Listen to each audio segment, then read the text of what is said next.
서울 외곽의 한 시골 마을. 봄바람이 살짝 스쳐 지나가던 그날, 27살의 박소연은 인생의 가장 큰 결정을 내려야 했다. 다른 또래 여성들이 아직도 꿈 많은 나이에 사랑과 낭만을 이야기할 때 소연은 현실 앞에서 선택지가 거의 없었다. 어릴 적 아버지를 사고로 잃고 어머니는 바틸로 세 남매를 힘겹게 키워왔다. 마을 사람들은 늘 소연을 착하지만 팔자가 고된 아이라 불렀다. 그런 소연에게 어느 날 중매가 들어왔다. 상대는 가진 것 하나 없는 남자. 이름은 이준호. 낡은 초가집과 병든 노모만이 전부인 남자였다. 사람들은 다들 만류했다. 하지만 어머니는 눈물까지 흘리며 말했다. 가난해도 괜찮다. 서로만 의지하고 정붙이고 살면 된다. 그 말에 소연은 고개를 끄덕였다. 결혼이라기보다는 삶의 무게를 함께 나눌 수 있을 거라는 희망 때문이었다. 결혼식이라고 부를 만한 의식조차 없었다. 웨딩드레스도 꽃차도 하객도 없었다. 소연이 집으로 들어올 때 가진 것이라곤 작은 가방 하나와 해진 신발뿐. 그 발걸음 속에는 설렘보다는 이제 어떻게든 살아내야 한다는 결심이 더 무거웠다. 그녀를 맞이한 시댁은 기대와는 거리가 멀었다. 집은 비바람에 금방이라도 무너질 듯 낡아 있었고 그 안에는 노모 김말순 씨가 살고 있었다. 그녀는 오랜 세월 마음의 병을 앓아 마을 사람들 사이에서는 길에서 욕하며 떠도는 미친 할머니라 불렸다. 말순 씨는 때로는 아이처럼 울고 때로는 이유도 없이 화를 냈다. 밥을 주면 독을 넣었다고 의심해 그릇을 엎기도 했다. 처음엔 소연도 두려웠지만 이내 연민이 그 자리를 채웠다. 남편이자 가족이 되어줄 사람은 늘 짜증과 불만을 쏟아냈지만 오히려 시어머니에게는 마음 한구석에서 동정이 생겼다. 그날 이후 소연의 하루는 고된 노동의 연속이었다. 새벽에는 밭으로, 낮에는 품팔이로, 저녁에는 돌아와 밥을 하고 빨래를 했다. 그뿐 아니라 발작이 시작된 시어머니를 달래야 했고 불시에 부서지는 그릇과 넘어지는 몸을 붙잡아야 했다. 하지만 준호는 전혀 달랐다. 그는 가난을 견디지 못했고 어머니를 향한 애정도 없었다. 오히려 어머니를 귀찮아하며 욕설을 내뱉었고 소연에게도 화풀이를 했다. 마을 사람들이 조금이라도 잘 사는 모습을 보이면 우리 집안이 다 망가진 건 조상 탓이다라며 술주정을 부렸다. 소연은 그럴 때마다 가슴이 저려왔다. 하지만 이미 결혼이라는 이름으로 묶인 그녀에게는 선택지가 없었다. 어쩌면 사랑보다도 가족이라는 두 글자에 매달려 살아가야 한다는 사명감이 더 강했는지도 모른다. 그럼에도 불구하고 소연은 스스로 다짐했다. 힘들어도 괜찮다. 이 집에서 누군가는 버텨야 한다. 그래야 무너지지 않는다. 그렇게 시작된 결혼 생활은 누군가의 눈에는 단순한 비극처럼 보였지만 소연에게는 앞으로 20년의 운명을 결정짓는 서막에 불과했다.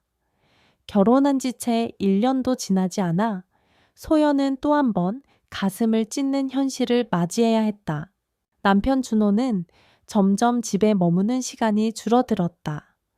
처음에는 일거리를 찾아 마을 밖으로 나간다고 둘러댔지만 돌아올 때마다 그의 옷에는 낯선 향수 냄새가 배어 있었고 손에는 쓸데없이 번쩍거리는 물건이 들려 있었다. 어느 날 그는 술에 취한 채 돌아와서 소리쳤다.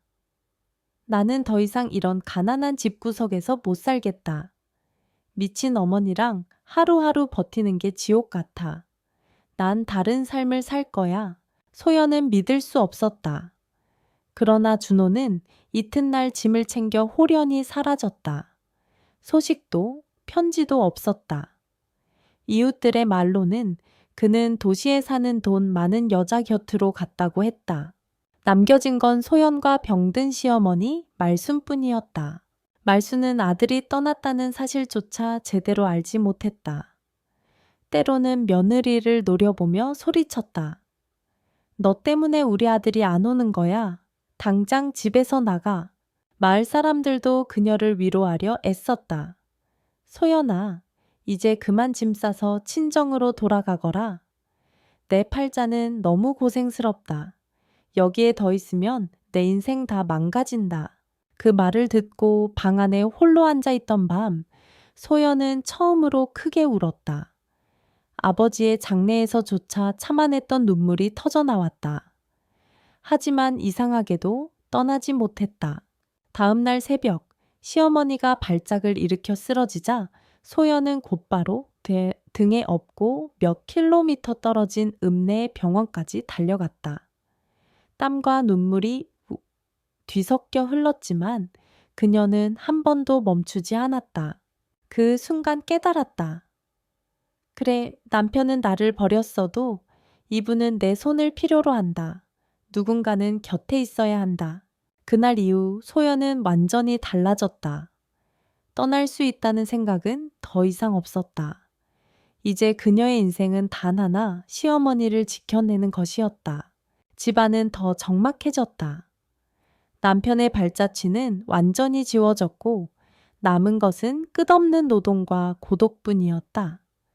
그러나 소연은 체념하지 않았다. 때로는 손톱이 찢어지고 몸에 멍이 들어도 그녀는 시어머니의 곁을 지켰다. 밤마다 시어머니의 발작에 온몸이 긁히고 팔뚝에 이빨 자국이 남아도 소연은 오히려 다정히 속삭였다. 어머니, 괜찮아요.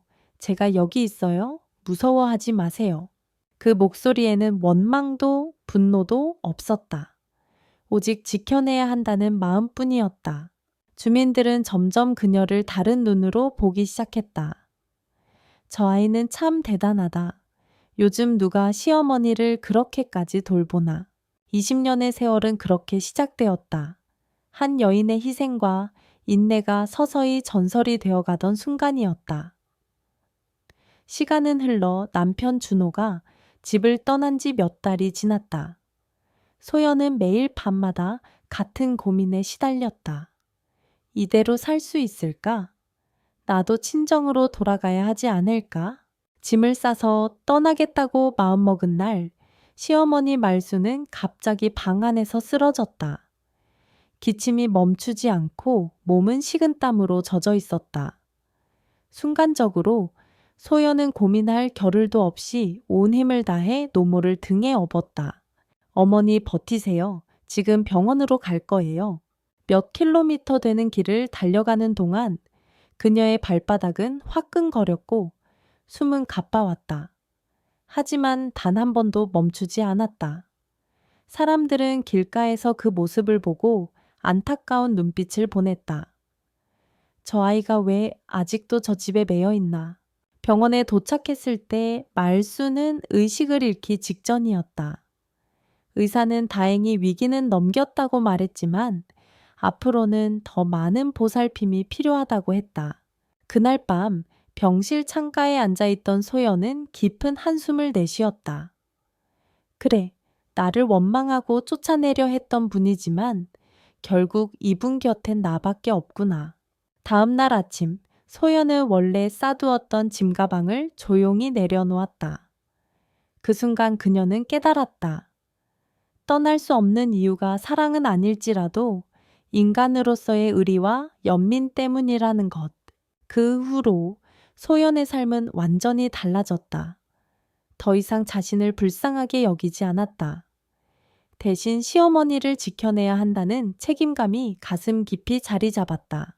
집으로 돌아온 후 그녀는 돌봄의 방식을 바꾸었다. 말순이 발작을 일으킬 때는 함께 울지 않고 차분한 목소리로 달래주었다. 때로는 손톱으로 긁히고 피가 나도 괜찮아요. 어머니, 무서워하지 마세요. 라고 속삭였다. 마을 사람들은 점점 경외심을 갖게 되었다. 아무리 며느리라 해도 저렇게 할 수 있을까? 참으로 인내심 깊은 여인이야. 소연은 그 말에 대답하지 않았다. 다만 매일같이 밥을 짓고 빨래를 하고 발작이 올 때는 곁에서 손을 꼭 잡아주는 일상이 이어졌다. 그렇게 하루하루가 모여 어느새 1년, 2년, 그리고 10년이 흘렀다.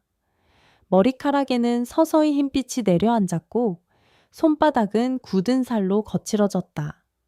그러나 그녀의 눈빛만큼은 흔들리지 않았다. 내가 선택한 길이다. 남들이 뭐라 하든 나는 이 길을 끝까지 간다. 그 결심이 소연을 20년 동안 같은 자리에 머물게 만들었다. 누군가는 고통이라 불렀지만 소연에게 그것은 오히려 운명에 대한 응답이었다. 세월은 빠르게 흘러 어느덧 20년. 남편 준호의 이름은 이제 마을에서도 잊혀진 지 오래였고 남은 건 오직 소연과 시어머니 말씀뿐이었다. 처음 몇 해 동안은 소연의 얼굴에 피곤과 절망이 드리워져 있었지만 시간이 흐르면서 그녀의 표정은 달라졌다. 여전히 힘들었지만 마음속에 단단한 뿌리가 내린 듯 흔들림 없는 평온이 자리 잡았다. 말수는 여전히 정신이 오락가락했다. 어떤 날은 며느리를 향해 우리 딸이라고 부르며 눈물을 흘렸고 또 다른 날은 낯선 사람 대하듯 소리를 지르며 밀쳐내기도 했다. 하지만 소연은 그런 모든 순간을 묵묵히 받아들였다. 밤마다 시어머니의 곁에 앉아 손을 잡고 귀에 대고 예시하기를 속삭였다. 어머니, 괜찮아요. 여긴 안전해요. 제가 있어요. 그러면 기이하게도 말순의 발작은 점차 잦아들었고 어린아이처럼 눈을 감곤 했다. 마을 사람들은 그 모습을 여러 번 목격했다. 처음에는 안쓰럽다는 시선이 많았다. 어떻게 저런 팔자를 타고났을까? 젊은 여자가 인생 다 버렸네. 하지만 시간이 지나면서 그들의 말은 달라졌다. 대단하다. 아무리 며느리라도 쉽지 않은 일인데 저 여자는 진짜 하늘이 내린 사람 같아. 사람들은 쌀을 조금씩 가져다 주거나 장에 다녀오며 옷감을 나눠주기도 했다. 그러나 소연은 늘 고개 숙여 감사할 뿐 자신이 특별하다고 생각하지 않았다. 그냥 사람이 해야 할 일을 하는 것뿐이에요. 마을 아이들은 장난삼아 그녀를 마을 엄마서 타입라고 불렀다. 어른들도 자연스럽게 따라 불렀고 어느새 소연의 이름보다 어머니라는 호칭이 더 익숙해졌다. 그 별칭은 소연에게 부와 명예보다 값진 보상이었다. 비록 자신의 젊음을 다 바쳐야 했고 밤마다 눈물을 삼켜야 했지만 그녀의 존재는 누군가에게 위로와 감탄이 되었다.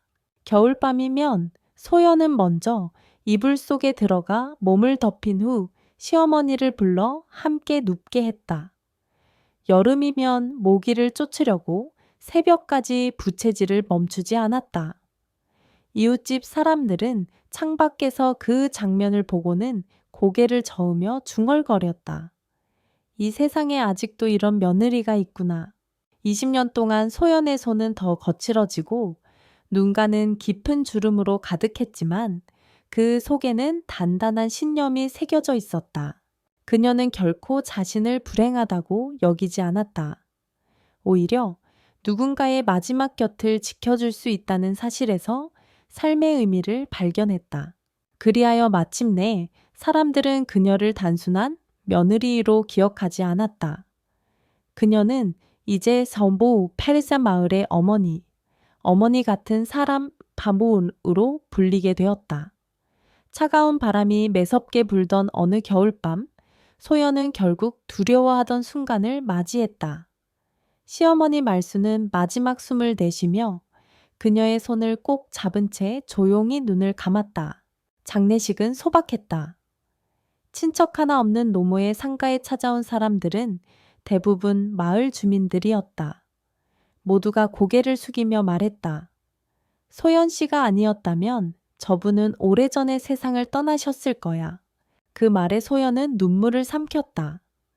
20해를 함께한 시간 동안 원망도 많았지만 이제는 오직 깊은 그리움만이 가슴에 남았다.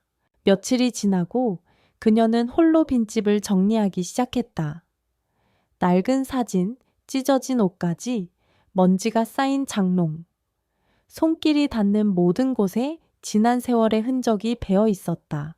그러다 우연히 낡은 매트리스를 들어올린 순간 무언가 단단한 것이 바닥에 걸렸다.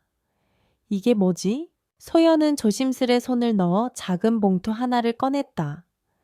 노랗게 빛이 바랜 종이봉투 위에는 삐뚤빼뚤한 글씨로 이렇게 적혀 있었다. 내가 은혜 입은 이에게. 심장이 세차게 뛰었다. 떨리는 손으로 봉투를 열자 안에는 손수 쓴 유언장이 들어 있었다. 글씨는 삐져나가고 어딘가는 번져 있었지만 내용만큼은 또렷했다.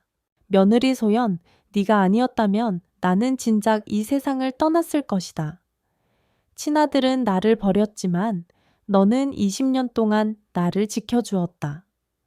돈도 바라지 않고 이름도 바라지 않고 오직 정성으로 나를 돌봤다. 그러니 내가 가진 전부를 너에게 남긴다. 순간 소연은 숨조차 쉴 수 없었다. 눈물이 뺨을 타고 흘러내렸지만 그건 슬픔이 아니라 참을 수 없는 벅참 때문이었다. 그리고 봉투 안에는 작은 보자기 하나가 더 있었다. 그것을 풀자 오래된 금덩어리 몇 개가 반짝이며 모습을 드러냈다. 20년 동안 허름한 죽과 해진 옷만 입던 시어머니가 사실은 이런 비밀을 숨기고 있었던 것이다. 소연은 얼떨떨한 표정으로 금을 바라보다가 이내 무릎을 꿇고 울음을 터뜨렸다. 어머니, 왜 이제야? 저를 믿어주신다는 말을 남기셨나요? 그 순간 지난 세월의 고통과 희생이 허공으로 흩어지는 듯 했다. 시어머니의 마지막 선물은 단순한 재산이 아니라 20년간 자신이 걸어온 길이 결코 헛되지 않았음을 증명하는 증표였다. 유언장의 마지막 문장은 유독 또렷했다. 내 아들은 나를 버렸지만 너는 끝까지 내 곁을 지켰다. 그러니 내가 가진 모든 것을 너에게 남긴다. 소연은 그 문장을 몇 번이고 읽고 또 읽었다. 눈물이 멈추지 않았지만 그 눈물 속에는 억울함이 풀리는 듯한 안도감이 섞여 있었다. 그녀가 걸어온 20년 세월은 이제 더 이상 희생이라는 단어로만 설명되지 않았다. 그것은 시어머니가 마지막으로 남긴 인정이자 사랑이었다. 다음 날 아침 소연은 유언장과 금덩어리를 들고 마을 이장의 집을 찾았다. 이장은 글을 읽고는 깊게 고개를 끄덕이며 말했다. 분명히 말순 어르신의 친필이오. 증인 서명도 있으니 법적으로도 아무 문제 없네. 이제부터 이 재산은 온전히 자네 것이야. 그 말을 듣는 순간 소연의 가슴은 벅차오르면서도 무겁게 내려앉았다. 그녀가 원했던 것은 돈도 재산도 아니었다. 오직 한 가지, 자신이 20년 동안 헛되지 않게 살았다는 증거가 필요했을 뿐이다. 그리고 지금 시어머니는 그것을 남긴 것이다. 소연은 눈을 감고 회상했다. 밤마다 발작을 일으켜 자신을 밀쳐내던 노모, 굶주림 속에서도 밥을 몰래 떠다 드리던 날들, 추운 겨울, 먼저 몸으로 이불을 덮여 시어머니를 끌어안던 순간들, 그 모든 기억이 파노라마처럼 스쳐 지나가면서 마지막에 떠오른 건 시어머니의 따뜻한 한마디였다. 고맙다, 소연아. 미안하다. 소연은 유언장을 가슴에 꼭 안았다. 금덩어리의 반짝임보다도 그 글귀의 무게가 더 귀중했다. 마을 사람들도 소식을 듣고 놀랐다. 평생을 거지처럼 사시던 분이 사실은 금을 숨겨두셨다니 결국 그 재산을 지켜낼 사람은 소연밖에 없었던 거야. 사람들은 모두 입을 모아 말했다. 말순 어르신이 마지막에 옳은 선택을 하셨다. 그보다 더한 며느리가 어디 있겠나. 그날 밤 소연은 촛불을 켜고 유언장을 다시 펼쳐 놓았다. 종이 위에 삐뚤빼뚤한 글씨가 마치 살아있는 듯 그녀에게 말을 건네는 것 같았다. 넌 혼자가 아니었다. 나는 내 곁에서 끝까지 널 믿었다. 그제야 소연은 처음으로 마음 깊숙이 미소를 지을 수 있었다. 그 미소는 단순한 기쁨이 아니라 20해 동안의 고통이 인정받았다는 해방감에서 비롯된 것이었다. 며칠 동안 깊은 생각에 잠겨있던 소연은 결국 결심을 내렸다. 이건 내 것이 아니야. 어머니가 맡기신 건 단순한 금덩어리가 아니라 살아가는 방식이야. 그녀는 금 일부를 은행에 저축하고 나머지는 조용히 세상에 흘려보내기 시작했다. 먼저 찾아간 곳은 동네의 작은 절이었다. 주지 스님께 금을 내밀며 말했다. 이걸로 밥을 지어주세요. 가난하고 배고픈 사람들이 따뜻한 한 끼를 먹을 수 있게 하고 싶어요. 그날 이후 절에서는 무료 급식소가 열렸다. 허기진 배를 안고 찾아온 노인들과 아이들이 뜨끈한 국밥을 받아들고 감사합니다. 라며 고개 숙일 때마다 소연의 가슴은 벅차올랐다. 그녀는 조용히 구석에 서서 그 모습을 바라보다가 눈가를 훔쳤다. 어머니, 보이시죠? 제가 어머니 뜻을 이어가고 있어요. 거기서 멈추지 않았다. 어느 날 장터 구석에서 떨고 있는 두 아이를 발견했다. 초등학교도 다니지 못한 아이들은 부모를 잃고 아무도 돌보지 않는 고아였다. 소연은 단 한순간도 망설이지 않았다. 얘들아, 우리 집에 가자. 따뜻한 밥 해줄게. 그날부터 낡은 집 안에는 오랜만에 아이들의 웃음소리가 울려 퍼졌다. 소연은 아이들에게 새 옷을 입히고 밥을 지어 먹이고 밤이면 자장가를 불러주며 품에 안았다. 처음으로 들은 엄마라는 부름에 그녀의 눈에서는 눈물이 흘렀다. 피 한 방울 섞이지 않았지만 그 소리는 그 어떤 보석보다 값졌다. 마을 사람들은 또 한 번 놀랐다. 20해 동안 시어머니를 모신 것도 대단한데 이제는 아이들까지 키운다고? 하지만 소연은 담담하게 대답했다. 누군가는 이 아이들을 지켜줘야 하잖아요. 제가 어머니께 받은 은혜를 이제 이 아이들에게 돌려주고 싶어요. 그녀의 작은 집은 점차 달라졌다. 겨울이면 연기가 모락모락 피어나는 부엌, 여름이면 아이들이 뛰노는 마당. 그곳은 더 이상 슬픔의 집이 아니라 새로운 생명이 숨쉬는 안식처가 되어갔다. 시간이 흐르면서 소연의 집은 더 이상 그녀 혼자와 두 아이만의 공간이 아니었다. 장터에서 버려진 노인을 데려오고 친척 없는 할머니를 받아들였으며 거리에서 떠도는 아이들을 안아주었다. 사람들은 처음엔 놀라며 물었다. 소연 씨, 왜 이렇게 힘든 길을 택합니까? 자기 하나 건사하기도 힘들잖아요. 그러나 그녀는 늘 같은 대답을 했다. 저도 한때 버려진 사람이었어요. 하지만 어머니가 끝까지 저를 믿어주셨죠. 이제 제가 그 은혜를 다른 사람들에게 돌려줄 차례예요. 그 말은 마을 사람들의 마음을 울렸다. 점차 사람들은 소연의 집을 소연의 집이라고 부르지 않고 어머니의 집, 어머니 집, 혹은 마을 사람들은 정겹게 현인의 집이라 불렀다. 이라 칭하기 시작했다. 그곳은 가난하거나 외로운 사람들이 언제든 찾아와 밥 한 끼 먹고 잠시 몸을 뉘이고 울음을 터뜨릴 수 있는 곳이 되었다. 부엌에서는 늘 국물이 끓고 있었고 마당에서는 아이들 웃음소리가 울려 퍼졌다. 어르신들은 따스한 햇볕 아래에서 바느질을 하거나 서로의 어깨를 주물러 주었고 저녁이 되면 모두가 모여 예시하기를 나누었다. 마을 사람들은 점차 그곳에 도움을 보탰다. 누군가는 쌀 한 대를, 누군가는 채소를 가져다 주었다. 젊은이들은 벽을 수리해주고 아이들은 심부름을 했다. 그 작은 집은 점점 공동체 전체의 안식처가 되어갔다. 어머니 집에 가면 누구도 외롭지 않아. 거긴 피도 돈도 필요 없어. 마음만 있으면 돼. 이런 소문은 마을을 넘어 인근 고을에도 퍼졌다. 도움이 필요한 사람들이 하나둘 찾아오고 그들은 모두 그곳에서 새로운 삶을 시작할 힘을 얻었다. 소연은 그 모습을 보며 조용히 미소 지었다. 이 집은 나 혼자 지킨 게 아니야. 어머니가 남겨주신 믿음, 그리고 이웃들의 손길이 모여 이렇게 된 거지. 그녀의 작은 집은 이제 단순한 거처가 아니라 상처 입은 영혼들이 다시 숨을 고르고 살아갈 용기를 얻는 치유의 집으로 거듭났다. 세월이 조금 더 흐르자 소연의 집은 마을 경계를 넘어 더 많은 이들의 발길을 불러 모았다.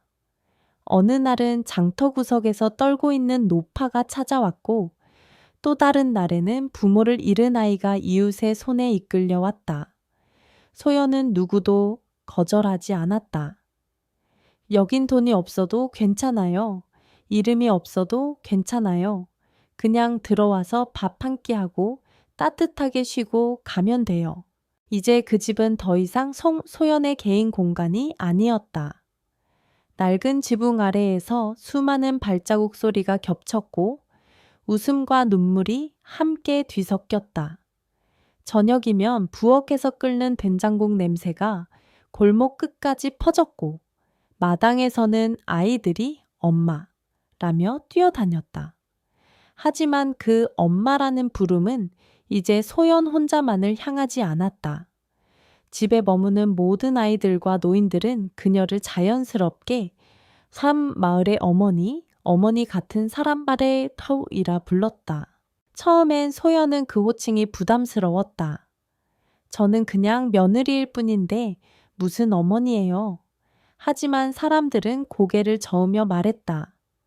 혈연보다 더 깊은 정을 나누는 분이 어머니가 아니겠습니까? 우리 모두 어머니라고 불러야 맞습니다.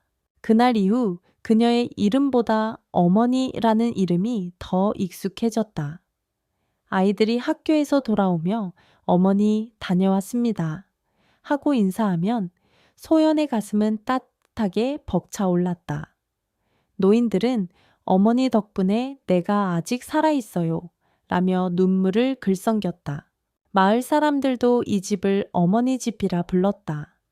지친 나그네가 오면 누군가 문을 열어주었고 허기진 이웃이 오면 밥 한 숟갈이라도 나눴다. 그 안에는 규칙도 조건도 없었다. 오직 사람을 향한 따뜻한 마음만이 존재했다. 그렇게 소연은 자신도 모르게 공동체의 중심이 되어 있었다. 그녀의 두 손에서 시작된 작은 온정이 이제는 수많은 사람들의 삶을 지탱하는 힘으로 커져 있었다. 시간이 흐르면서 어머니 집은 더 이상 소연 혼자만의 힘으로 꾸려가는 공간이 아니게 되었다. 처음에는 그녀 혼자 밥을 짓고 빨래를 하고 병든 노인을 돌봤지만 이웃들이 하나둘씩 자발적으로 도움의 손길을 보냈다. 농사를 짓는 이웃은 쌀과 고구마를 붙여주었고 시장에서 장사하는 상인은 남는 채소를 꾸러미째 안겨주었다. 어머니 집에 가져다 드리면 꼭 필요한 데 쓰일 거야. 그 말과 함께 사람들이 내민 작은 정성들이 모여 큰 울림이 되었다. 주말이면 젊은이들이 찾아와 낡은 지붕을 고쳐주었고 아이들은 마당을 쓸며 심부름을 했다. 어르신들은 손수 지은 뜨개질 옷을 내어주며 이 집 아이들이 입어야 따뜻하지 하며 미소를 지었다. 이제 그 집은 단순히 머무는 공간을 넘어 마을 전체의 공동체로 자리매김했다. 누군가는 그곳을 제2의 집이라 불렀고 또 누군가는 희망의 집이라고 했다. 길 잃은 나그네도 갈 곳 없는 노인도 홀로 남은 아이도 그 집 문을 두드리면 언제든 환영받았다. 소연은 그런 변화를 지켜보며 조용히 생각했다. 이 집은 더 이상 내 것이 아니구나. 모두의 것이 되었구나. 저녁이면 부엌에서 밥 짓는 냄새가 골목길을 가득 채웠고 마당에서는 아이들의 웃음소리가 메아리쳤다. 한쪽에선 노인들이 화롯불을 쬐며 지난 시절 이야기를 나누었고, 다른 쪽에서는 젊은이들이 장작을 패며 땀을 흘렸다. 그 모든 풍경이 어우러져 어머니 집은 마치 살아있는 생명체처럼 숨 쉬고 있었다. 마을 사람들은 이렇게 말했다. 저 집이 있는 한 이 마을은 절대 외롭지 않아. 어머니 집이야말로 우리 모두의 등불이지. 그렇게 어머니 집은 점점 더 많은 이들이 찾아와 의지하는 마을의 심장이 되어갔다. 어느 늦어름 저녁, 해가 서쪽 들판 너머로 기울 무렵이었다. 소연은 마당에서 채소를 씻고 있었다. 아이들은 웃으며 뛰어놀고 부엌에서는 된장국 냄새가 은은히 풍겼다. 평소와 다를 것 없는 평화로운 하루였다. 그때 골목 어귀에서 나치으면서도 오래된 그림자가 다가왔다. 낡은 모자를 눌러 쓴 중년의 사내, 허름한 오토바이에서 내려 주춤거리며 집 쪽을 바라보는 눈빛은 흔들리고 있었다. 그는 다름 아닌 준호, 소연의 남편이자 오랫동안 모든 고통의 원인이었던 사람, 그리고 20년 전 떠나버린 그 사내였다. 준호의 얼굴은 예전과 달랐다. 햇볕에 그을려 검게 변했고 깊은 주름이 패여 있었다. 부드러웠던 청년의 모습은 사라지고 고단한 세월이 그대로 새겨진 낯선 이방인처럼 보였다. 그는 마당에 서 있는 소연을 보고 머뭇거리다가 낮은 목소리로 말했다. 나 많이 늦었지? 소연은 손에 들고 있던 채소를 잠시 내려놓고 그를 똑바로 바라보았다.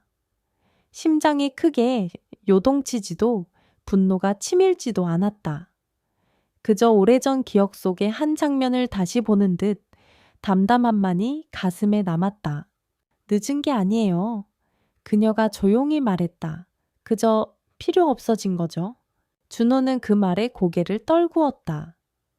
마당 한가운데 서 있었지만 그는 이미 집 밖의 사람 같았다. 아이들의 웃음소리가 멀리서 울려 퍼지자 그의 눈가가 붉어졌다. 하지만 소연은 시선을 돌려 다시 채소를 씻기 시작했다. 과거는 여전히 그녀의 삶에 상처를 남겼지만 이제는 그 상처조차 고요히 아물어 있었다. 준호는 더 이상 남편도 원망의 대상도 아니었다. 그저 스쳐 지나가는 한 낯선 이였을 뿐이다. 잠시 후 그는 고개를 숙인 채 돌아섰다. 소연은 등을 돌려 떠나는 그의 모습을 끝까지 바라보지도 않았다. 그 순간 그녀는 깨달았다. 진정한 용서는 받아들이는 게 아니라 놓아버리는 것이구나. 마당에는 다시 평화로운 저녁의 기운이 감돌았다. 아이들의 웃음과 부엌의 된장국 냄새, 그리고 은은한 저녁 노을이 그녀의 곁을 채워주고 있었다. 준호가 떠난 그날 이후 소연의 마음은 조금도 흔들리지 않았다.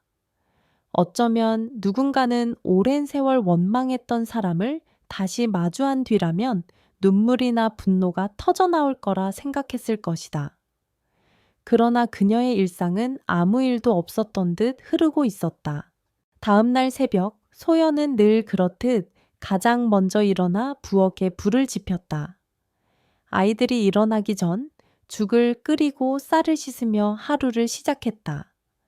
마당에서는 닭들이 울어대고 이웃 어르신들이 삼삼오오 모여 어머니 집에 가자며 발걸음을 옮겼다.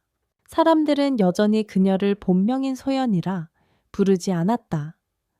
우리 어머니, 오늘도 건강하시죠? 어머니 덕분에 또 하루 힘을 냅니다. 그 호칭은 더 이상 농담이나 존칭이 아니었다. 이제 어머니는 그녀의 이름이자 삶 그 자체가 되어 있었다. 소연은 웃으며 대답했다. 제가 한 게 뭐 있다고요? 그냥 밥 한 그릇 더 지은 것뿐인데요. 그러나 사람들은 알았다. 그것이 단순한 밥 한 그릇이 아니라는 것을. 그 속에는 20년 세월의 인내와 남편에게 버림받고도 끝까지 시어머니를 지킨 진심이 담겨 있었음을. 밤이면 아이들이 그녀의 무릎에 앉아 엄마, 오늘 얘기 들려주세요 라고 조르곤 했다. 소연은 그들에게 옛날 이야기를 들려주며 속으로 다짐했다. 내가 지켜온 건 단순히 한 사람의 노인이 아니라 사람의 마음이었구나. 마을 사람들은 점점 더 그녀를 존경하게 되었다. 누군가는 그녀를 본받고 싶다고 했고, 누군가는 저분이야말로 살아있는 성인이라 말했다. 그러나 소연은 그 모든 칭찬 앞에서 늘 고개를 숙였다. 저는 그저 어머니와의 약속을 지킨 것 뿐이에요. 결국 그녀의 삶은 남편과의 인연으로 시작된 고통의 길이었지만 그 길 끝에는 진정한 의미의 가족과 존경이 기다리고 있었다. 이제 그녀의 곁에는 더 이상 배신과 버림의 그림자가 없었다. 오직 사람들이 부르는 따뜻한 이름, 어머니, 어머니. 세월은 누구에게나 공평하게 흐르는 법이었다. 젊은 날 억척스럽게 일하던 소연도 이제는 예전처럼 힘차게 움직일 수 없었다. 손가락 관절은 굳어갔고 허리도 자주 굽어졌다. 아침마다 일어나 부엌으로 향할 때면 예전엔 당연하던 동작 하나하나가 이제는 느리고 조심스러워졌다. 하지만 그녀는 불평하지 않았다. 내가 약해져 간다는 건 이제 이 집을 지킬 다른 손길들이 자라났다는 뜻이지. 정말 그랬다. 아이들이 자라며 스스로 부엌일을 배우고 마당을 쓸고 노인들의 약을 챙겼다. 소연이 예전처럼 밤새 병든 이웃을 돌보지 못하면 이제는 젊은이들이 대신 곁을 지켰다. 어머니, 이제 우리에게 맡기세요. 그 말에 소연은 눈시울이 뜨거워졌다. 언젠가부터 어머니 집은 소연 혼자의 노력이 아닌 공동체 전체의 사랑이 이어지는 곳이 되어 있었다. 그녀가 한때 심은 작은 씨앗은 이제 튼튼한 나무가 되어 많은 이들이 그늘 아래서 안식을 얻고 있었다. 마을 사람들은 소연이 힘겨워 보일 때마다 음식을 가져다 주었고 아이들은 학교에서 배운 글씨를 가르쳐 드리며 어머니도 써보세요 라며 웃었다. 그 웃음소리를 들으며 소연은 생각했다. 내 몸은 약해져도 내가 심은 마음은 더 단단히 뿌리 내리고 있구나. 그녀는 더 이상 두렵지 않았다. 설령 자신이 언젠가 이 집을 떠나더라도 이 집은 계속해서 따뜻한 숨을 쉬며 사람들을 품어줄 것임을 알았기 때문이다. 늦가을에 찬바람이 불어오던 어느 날 소연은 갑작스럽게 몸이 더 약해졌다. 숨이 가빠지고 손끝은 차가워졌다. 하지만 그녀의 얼굴에는 이상하리만큼 평온한 미소가 머물러 있었다. 아이들과 어르신들이 모두 그녀의 곁을 지켰다. 어머니, 조금만 더 힘내세요. 우리 아직 어머니 필요해요. 소연은 힘겹게 눈을 뜨고 아이들의 손을 꼭 잡았다. 얘들아, 이제는 너희가 서로 지켜주어야 한단다. 내가 남긴 건 재산도 이름도 아니야. 오직 사람을 사랑하는 마음이란다. 그녀의 목소리는 약했지만 한마디 한마디가 모두의 가슴에 새겨졌다. 그날 밤 소연은 고요히 눈을 감았다. 마지막 숨결은 마치 한숨 같았고 얼굴에는 여전히 잔잔한 미소가 번져 있었다. 그 순간 어머니 집은 깊은 침묵 속에 잠겼지만 슬픔만이 가득하진 않았다. 마을 사람들은 그녀를 배웅하며 이렇게 말했다. 소연 어머니, 이제 편히 쉬세요. 우리가 이어가겠습니다. 그 약속은 거짓이 아니었다. 아이들은 스스로 집안일을 나눠 맡았고 젊은이들은 노인들을 보살폈다. 멀리서 찾아오는 나그네에게도 여전히 따뜻한 밥 한 끼가 내어졌다. 시간이 흘러도 어머니 집은 사라지지 않았다. 그곳은 이제 단순한 집이 아니라 소연이 남긴 사랑의 유산이 되었기 때문이다. 아이들은 그녀를 기억하며 이렇게 속삭였다. 엄마, 당신은 떠나지 않았어요. 우리의 삶 속에서 늘 함께 계십니다.